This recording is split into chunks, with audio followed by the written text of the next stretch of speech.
Salut à tous et bienvenue sur notre chaîne YouTube Les Rendez-vous Africains. Aujourd'hui, on va parler de quelque chose qui s'est passé au Gabon. Il s'agit d'un Camerounais qui a été arrêté pour avoir trafiqué plus d'une tonne de cocaïne, de produits stupéfiants au Gabon, autant pour moi. Il se préparait dans la nuit du 31 décembre à la Saint-Sylvestre à faire passer toute cette cargaison dans le circuit gabonais. C'est comme ça qu'ils appellent ça dans la mafia. On passe dans le circuit. Dans le réseau de distribution, comme les entreprises commerciales vont utiliser l'expression, le réseau de distribution. Donc, le gars a été attrapé pendant qu'il allait livrer la marchandise. Il allait livrer une quantité de la marchandise et on l'a attrapé. C'est peut-être dans les perquisitions et tout qu'on trouve 5000 pots de bouillie pour bébé. 5000 pots de bouillie pour bébé avec des produits stupéfiants à l'intérieur. Plus de 20 tablettes de tramadol par boîte. Quand on compte, ça fait, d'après ce que la DGSS, la Direction Générale des Services Spéciaux, a dit, ça fait environ 1,2 milliard francs de produits stupéfiants. C'est costaud ça. C'est énorme. Un Camerounais encore. Il faut le dire encore parce que ça fait rigoler, mais ça fait pitié aussi, ça fait pitié. Encore un Camerounais. Mais qu'est-ce qui se passe avec les Camerounais? Bon, il faut mentionner que le Camerounais c'est pas le Cameroun, c'est pas un réseau, c'est pas lui le chef du réseau, du gang. Vous savez que dans la mafia, dans les ventes des produits stupéfiants, des drogues et autres là, comme vous voyez dans les films souvent, il y a toujours un patron du cartel, un boss. Et le boss dans cette circonstance était appelé le capitaine, un truc comme ça. Le boss était appelé, je sais pas, le capitaine ou quelque chose comme ça. Mais ce n'était pas le Camerounais. Apparemment, c'était un Nigérian. Le Nigérian n'était pas là et du coup, son bras droit, le Camerounais, a été appréhendé. On l'a attrapé. Le Nigérian est en cabale, je veux dire. Il s'est enfui. Il s'est enfui. Ça fait vraiment pitié, en fait. Ça fait bizarre de savoir que on peut trouver le Camerounais partout. Si on dit là qu'il y a un Camerounais qui a inventé une roue plutôt triangulaire et qui fonctionne mieux que la roue ronde qu'on connaît là, ça ne va surprendre personne. Ça, je suis sûr que vous êtes d'accord avec moi. Mais si on dit aussi qu'il y a un Camerounais, bon, quand on dit aussi qu'un Camerounais avait une tonne, donc 5000 boîtes de produits de bouillie pour enfants, pour bébés, avec des infiltrés à l'intérieur de la drogue, à hauteur d'1,2 milliard francs. Ça aussi, je suis sûr que ça ne surprend personne. Mais en principe, et en fait, c'est plutôt bizarre. C'est plutôt très rabaissant pour le Cameroun. C'est pas bien cette image-là. C'est ce style, tout ça naît d'un ensemble de mots qu'ont vécu les Camerounais depuis une quarantaine d'années. Et le laxisme à un niveau de notre gouvernement qui a laissé certaines choses grandir et est arrivé à ce niveau. Donc, il faut mettre au mairie aussi parce qu'on a pris comparativement de deux côtés. Si on dit qu'il y a un Camerounais qui a inventé la roue triangulaire qui fonctionne mieux que la roue circulaire, ça ne va surprendre personne. Ça aussi, il faut bien le dire que c'est à mettre au mairie du gouvernement actuel en place. Parce que, quel que soit ce qu'on va dire, vraiment, on ne sait pas comment ça s'explique. Même si on peut avoir une idée, tellement la vie est dure que les gars se sont mis à se dire, bon, vraiment, on va, là, chacun s'assoit, Dieu le pousse, ou bien chacun pour soi. Et chacun a tellement développé en lui l'instinct de suivi au point où tous les Camerounais sont devenus des flingueurs, des gars durs à cuire. Mais ça a aussi développé certains dans le sens plutôt péjoratif, comme ce qu'on vient de, comme ce dont on est en train de parler. Donc le gars a été attrapé et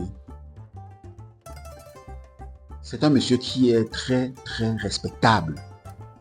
Il a tout un garage de vente de voitures, de grosses cylindrées. Quand vous voyez des grosses voitures, regardez, de grosses voitures. Et de première vue, à première vue, on ne peut pas le soupçonner ou bien le suspecter de ce genre de choses. Donc, ils blanchissent les capitaux. Ils déclarent, c'est pas quelqu'un qui mendie en fait. Vous voyez que c'est pas un gars qui manque de l'argent. Non, c'est quelqu'un qui a carrément bâti. Rien ne me surprendrait même. En fait, on devrait même profiter de cette saisie au Gabon là pour vérifier pour le traquer sérieusement dans toute la sous-région. Donc, les présidents centrafricains, gabonais, camerounais, tchadiens, congolais devraient ensemble s'asseoir là. Donc ils devraient, pas les présidents eux-mêmes, mais les gouvernements devraient collaborer afin de traquer ce réseau-là dans toute la sous-région. Je peux parier tout ce que j'ai que le réseau n'est pas seulement au Gabon. Le Gabon a mis la main dessus, mais il est certes, le Cameroun a la suite de ce réseau-là. Le Tchad également, le Congo également, et la République centrafricaine, n'en parlons plus. Ça, c'est si ça arrive à ce point que je vais comprendre que là, c'est camerounais. Donc, vraiment, il faut vraiment traquer ce monsieur-là. Il faut le traquer. Parce que c'est pas un monsieur qui galère. C'est pas un gars comme nous qui a des... Non. C'est un vendeur de voitures. Pas qu'il a une ou deux voitures. Son parc est plein. Son parc automobile est plein.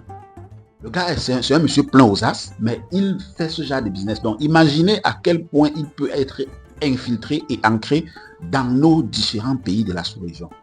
Ce genre de personne doit être traqué de façon, je vais dire quoi, de façon sous-régionale. Interpol sous-régional doit travailler en collaboration pour démanteler le réseau de ce monsieur. Le Gabon a brûlé ces cargaisons qu'ils ont trouvées, telles que vous allez voir dans la vidéo, telles que vous allez voir dans la vidéo à la fin. Mais ça fait pitié. Ça fait vraiment pitié. Bon, on dit bien que qui vivra verra, mais je pense que c'est pas encore terminé. Toujours au Gabon, on a attrapé en novembre à l'aéroport de Libreville 7 kg de marijuana et 1800 comprimés de tramadol, 1800 tablettes de comprimés de tramadol.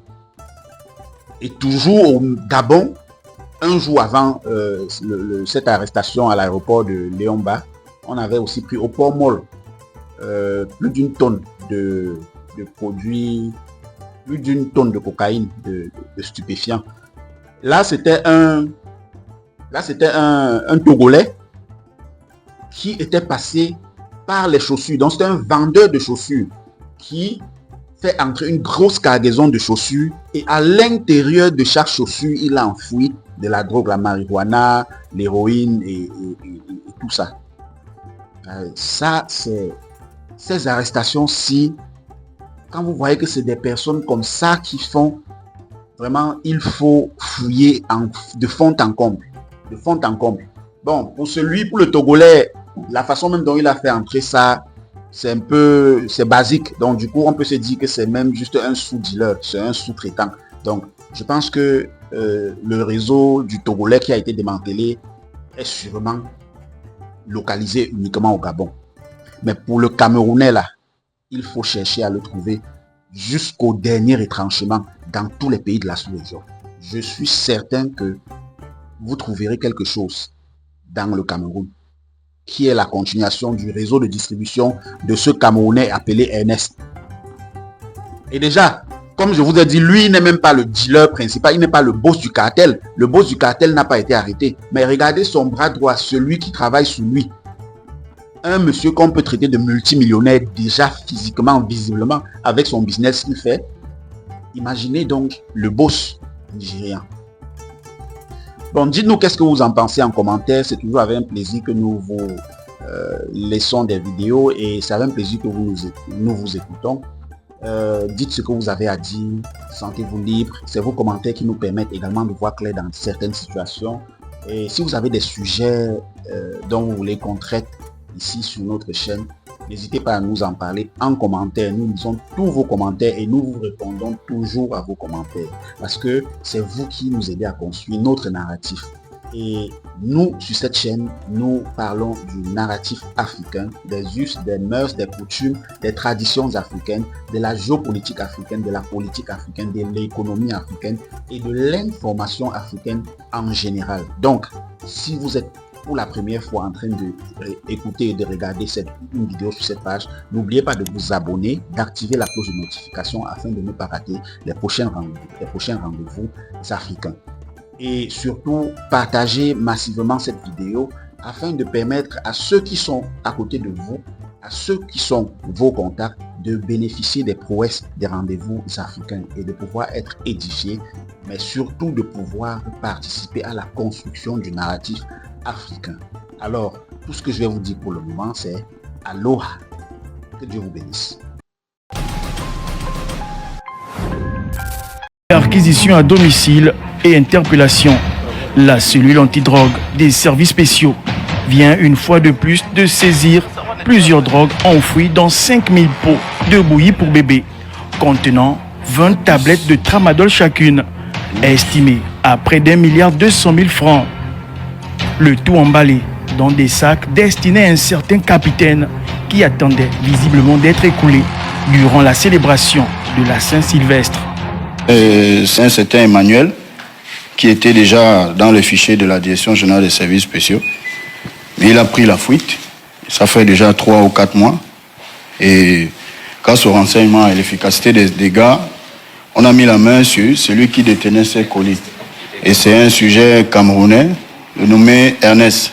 Et tout ça a été stocké dans un magasin à dragage. Très tôt dans la matinée du 1er janvier 2025, Ernest, un sujet de nationalité camerounaise, propriétaire de plusieurs véhicules de location, pour blanchir ses capitaux, a été appréhendé dans l'une de ses voitures, cherchant à écouler sa marchandise.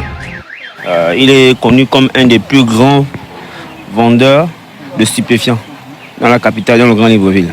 Vers sa boîte à gants. Une fois la boîte à gants ouverte, nous sommes tombés sur ces produits-là. Et de la cocaïne. Hein? De la cocaïne et de l'héroïne. Quand je suis allé signer la vente de véhicules de la Kia Morning, ils ont trouvé avec 10 pièces d'héroïne. Une nouvelle saisie de drogue démontrant la volonté du président de la transition de mettre fin à ces trafics qui contribuent à la destruction de la jeunesse.